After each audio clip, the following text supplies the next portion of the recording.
Hello and welcome back to Sunless Sunday, where we sail the Sunless Sea with me, Bardon, and in the company of Madame Jewel. So we just arrived at Abbot Horizon, and I'm very interested to see exactly what the place is all about. So two vast winged shapes guard a gate of something like resin, smooth but uneven. So that reminds me of the Colossus, one of the ancient wonders of the world that stood at a harbour. Okay, so let's see. Two vast winged shape guard a gate of something like resin, smooth but uneven. It is deep gant, the colour that remains when all other colours have been eaten. Ice crusts over the crack between its valves. Approach and your breath freezes. Falls tinkling in shards from the air. It would be utterly foolish to touch the thing. A merciless wind blows from everywhere to everywhere. It passes without effort through your ridge coat, your flesh, your lungs. The dock lies empty. Okay. So we don't want to be opening the gate yet, and we'd have to do something in London anyway. Look into the stars. Stars float in the mirror night of the waves. Watch them a while. Gather intelligence. So I think we'll gather intelligence to start. Such as there is to gather out there where nothing moves. Nothing moves. This stillness is itself of interest to the Admiralty. It is not impossible someone foolish might attempt to open the gate. It is not inconceivable that it might open from the other side. And what then? Your journey here may attract the attention of a certain crimson patron. Return your port report to the Admiralty in London to unlock a new story. Okay, that's nice. So we get a new story arc there. Let's look into the stars. Stars float in the mirrored night of the waves. Watch them a while. Peace beneath the world. These are real stars. They burn above the roof of beneath, beyond the earth, in the space of heaven. Even so far away, even now, their eyes are on you. But here, in the night under the world, you're safe. Safe. You return to your senses, gasping. Your hands are cold numb. How long were you watching the stars? So we gained 10 terror, and we now have 1 fragment. So we're now at 61 terror. That's not good. We definitely don't want to look into the stars again then. Okay, so that looks like it's pretty much all we can do here. So let's have a look at our map. So I think the thing to do now is either to uncover this area over here or this area over here. I think maybe this area I'll keep for another time because the journey up the Vanderbilt and look around there is maybe a better idea. From here, maybe I think go down this way. Let's move the map up a little. Maybe around here. And then maybe uncover around here as well, and then make our way back, and we can collect some port reports on the way. So the first thing to do then is to set sail, and I think maybe we will pull into the Chapel of Light and get a port report there, seeing as it's on the way. So that means I need to go slightly to the west. So we've got 13, we have 13, the word's going to come to me any second now, supplies, told you. We have 13 supplies, so we have to be mindful of that as well, especially going here where we gorged on all of our supplies previously and also ended up eating some of our crew because we were starving.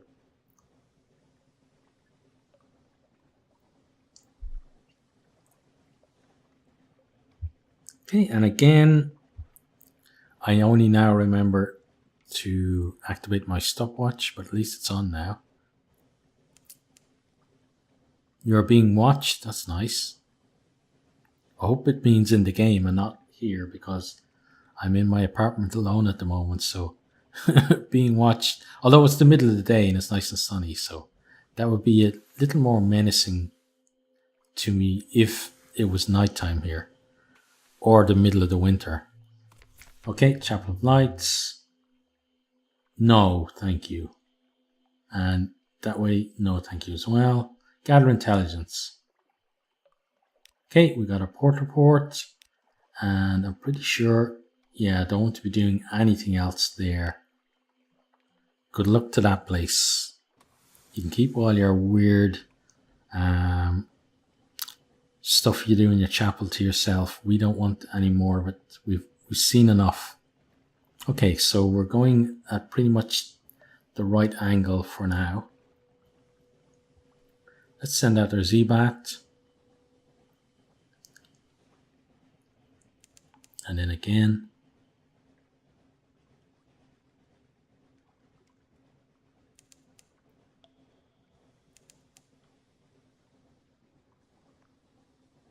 Okay, so we're down to 12 supplies now. Yeah, so as I said, it's been a while since my last session here. So normally I kind of chat a little about how things are here. Oh, I paused again. How things are here in Japan.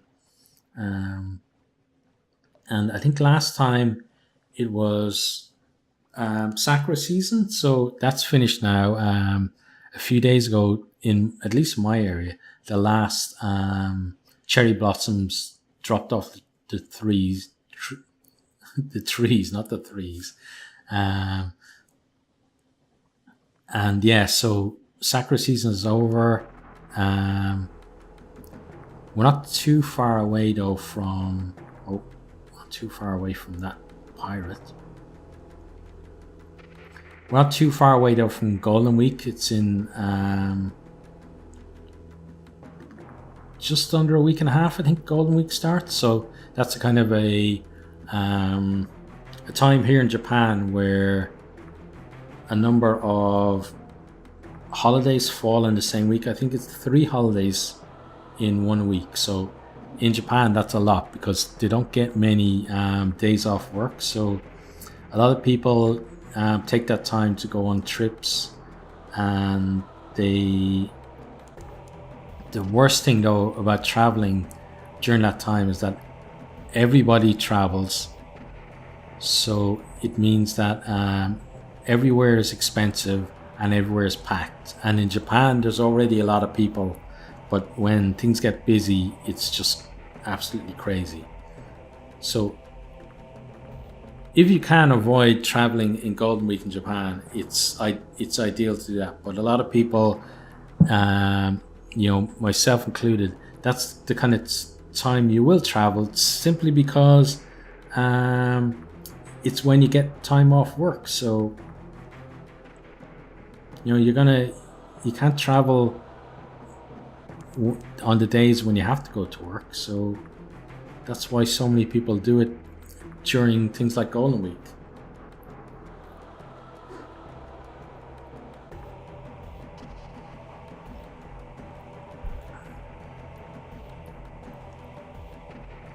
And this, the music right now doesn't really fit the mood of talking about going traveling and seeing beautiful parts of Japan and stuff. But I suppose it's what we have to deal with. So, oh, it stopped. Thank you.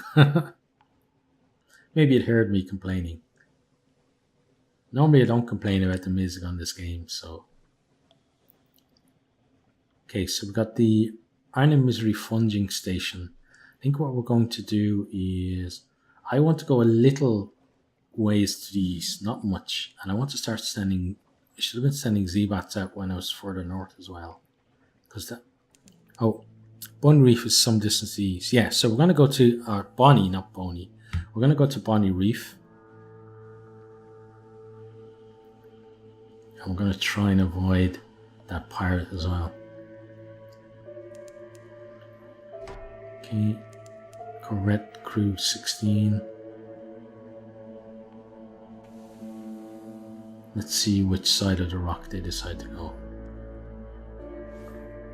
Oh, they don't need. I think they can shoot over the rock. So I think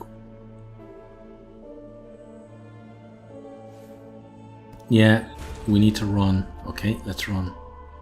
There's Bonny Reef.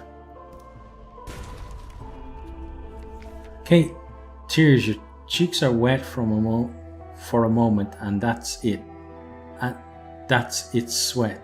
But when the sorrow hits you like a falling stalactite, you're weeping.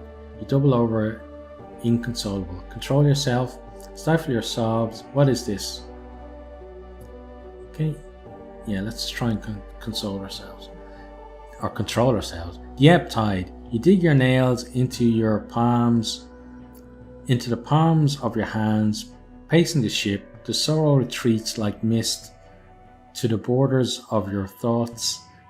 You master yourself, but the taste of salt remains. Okay, so obviously the gods are saying hi to us again. Let's check our map. So I hope there's actually a port here to the Bonny Reef. It doesn't look like it.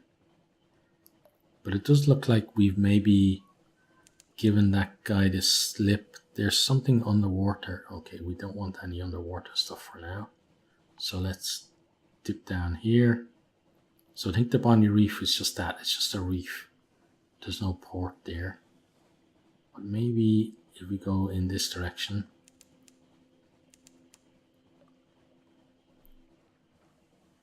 Bidmead Reefs. There are no islands. Okay, we're definitely discovering a lot of places. Port Cecil is some distance to the southeast. Okay, well, we're going to go for Port Cecil then.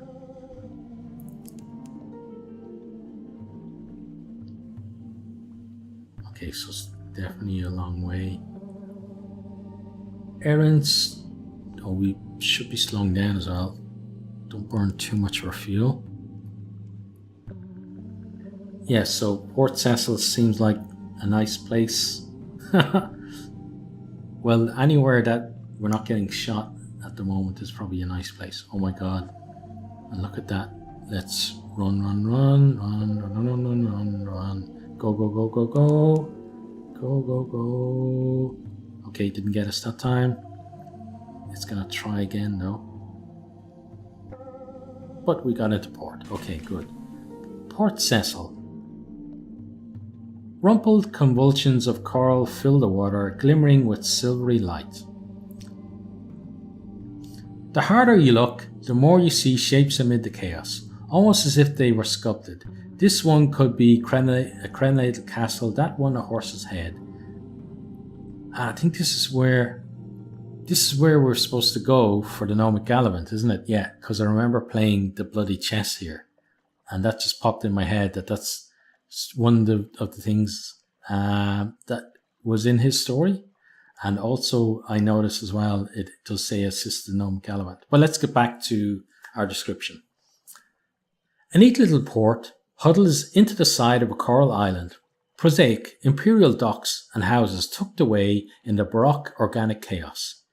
In that curious silvery light, among the frozen chaos of coral, the scene has the unreal air of a pencil sketch, crumpled and discarded.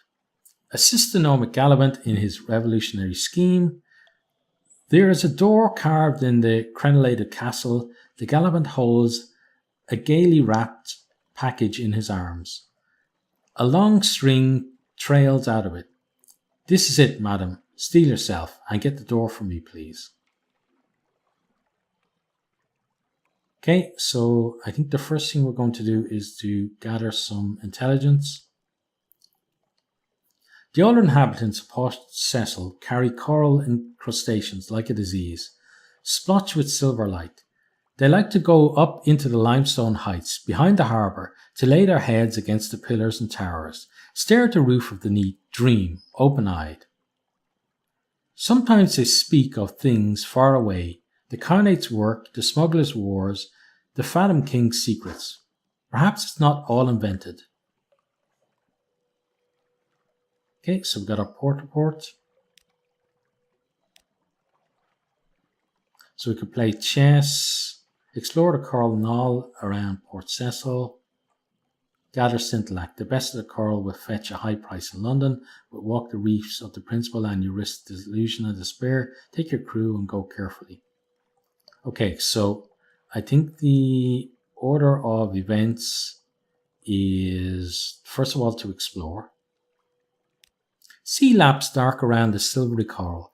Humps and columns rise from the coral, a bewildering maze. Go carefully. A shadowy predator.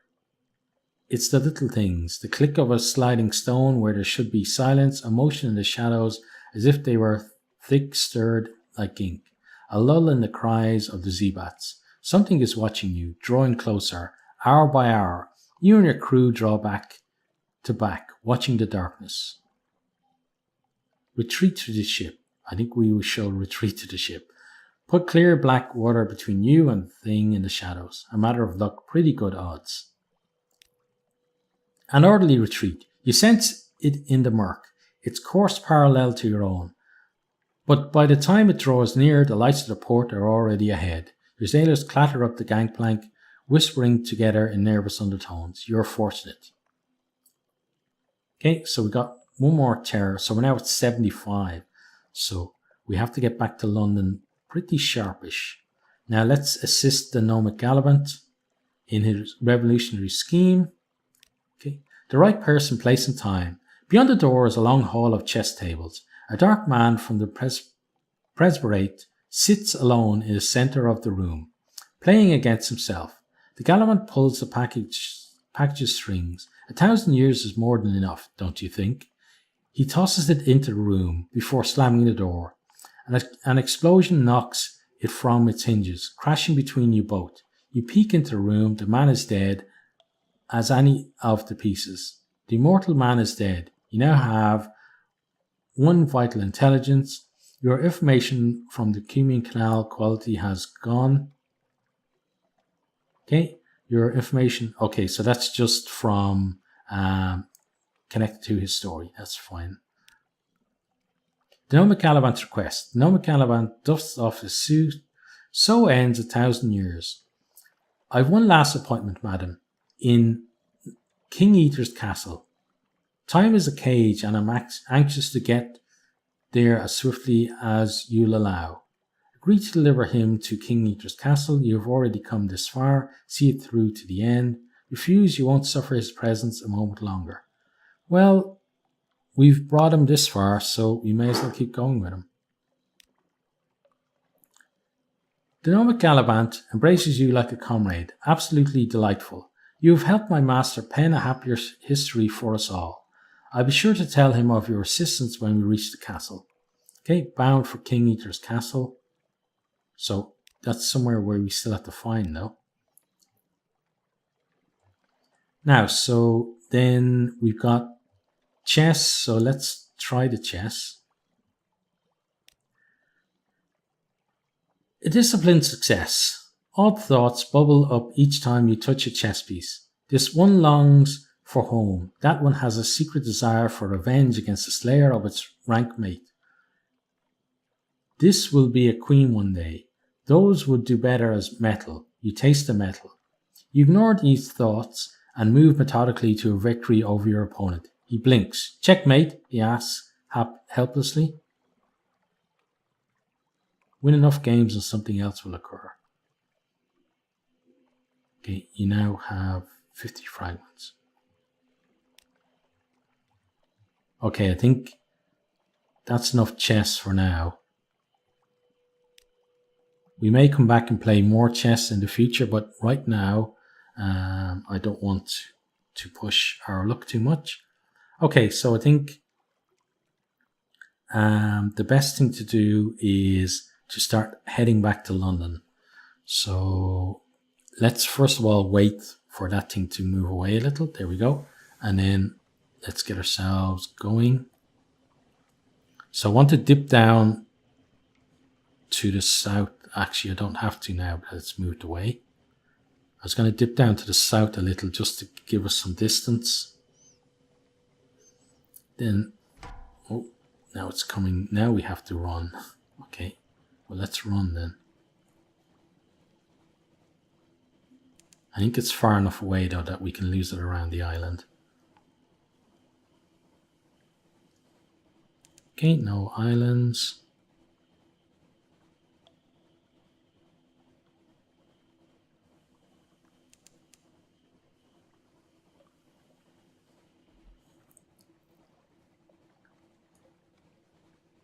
And then we could slow down. Yeah, so I think if I have another quick look at the map here, the Iron Misery Funging Station is probably the next place to pull in at.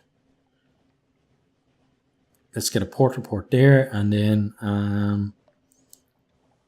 that will probably be the end of this particular episode, actually. But it certainly is intriguing that we helped the Nomic Gallivant, and what he did was basically blew a guy up who was supposed to be immortal. Not a very nice thing to do, but many immortal people aren't nice people, in most stories at least. It always seems to be the evil people who want to live forever. Okay, so we're coming to the funging station now. I think that's probably all we're going to see with our Z-Bat as well. Yeah.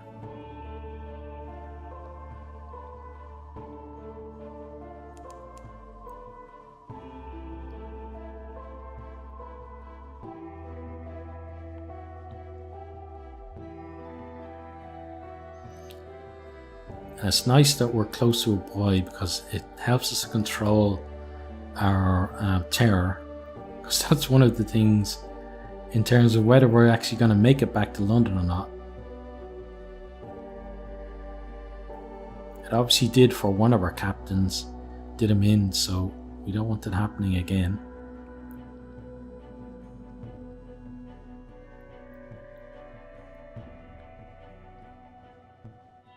So let's cut our engines and dock here. Okay, so we've got tea with the factor. We can explore. We'll compile the port report to start. Okay, of course, I&M's activities here don't seem that interesting. Nevertheless, record what you can. Tea with the factor. Yeah, let's have some tea with him. Okay, you sit on the veranda of the factor's house, looking out over the fungal jungle, an expanse of green and sour gold. The air is thick with hovering spores. The scones are stale. Even the tea has a hint of mildew. But the factor is good company. He shares odd stories about the Gantpole, where monsters swarm, about the seductions of the principles of coral, the infestation of Featherhaven. He also has a load of belugas frond carted aboard your ship. He waves away your thanks. I've eaten so much of the stuff, I fear that I might be transformed entirely into fungus. He leans confidentially towards you. It happens, you know, but one does have to eat rather a lot of it first. So we lost 2 terror, which is brilliant. We gained 7 fragments and we got 1 supply, which is definitely going to help us getting back to London. And then that's pretty much all we can do here. But that does bring us to the end of this particular episode. So if you have enjoyed, please consider liking, subscribing, sharing, and perhaps posting a comment. And I really do hope to see all of you next time. Goodbye.